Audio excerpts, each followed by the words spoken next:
మేషరాశి 3 గ్రహాలు చక్కగా అనుకూలిస్తున్నాయండి. 4లో బుధుడు, 3లో శుక్రుడు, 11లో రాహువు. వ్యాపార ధన లాభాలు విశేషంగా యోగిస్తాయి.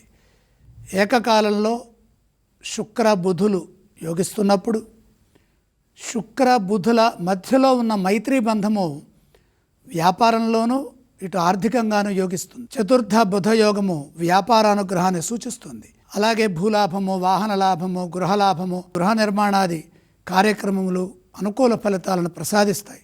వ్యాపారపరంగా ఉత్తమ ఫలితాలు సాధించడానికి కాలం ఎంతగానో సహకరిస్తుంది.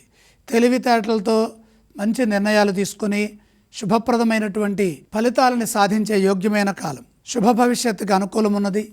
3వ రాశిలోని శుక్రగ్రహము ధర్మ మార్గంలో కృషిని కొనసాగించడం ద్వారా ఐశ్వర్యాన్ని ఇస్తుంది. సాహసోపేతమైన నిర్ణయాలు తీసుకోవడానికి ఈ శుక్రయోగం సహకరిస్తుంది. కార్యసిద్ధిని ప్రసాదించడంలో ఎంతగానో సహకరిస్తారు శుక్రుడు. అయితే ఏకాగ్రతతో పనిచేసినప్పుడే ఇది సిద్ధిస్తుంది.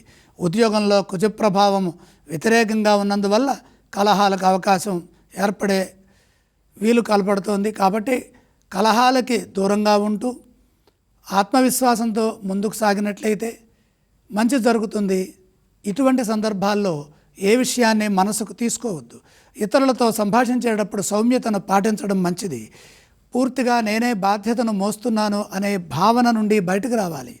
నేను కూడా పనిచేస్తున్నాను, నేను కూడా ఒక కార్యకర్తనే, భవిష్యత్తులో మంచి అభివృద్ధిని సాధించడానికి మాత్రమే నేను ప్రయత్నాన్ని కొనసాగిస్తాను అనే భావనతో ముందుకు సాగండి. మీ కర్తవ్యాలను మీరు నిర్వర్తించండి. చంచల స్వభావం లేకుండా పనిచేస్తే ఈ వారం మధ్యలోనే మీకు మేలు చేకూరుతుంది.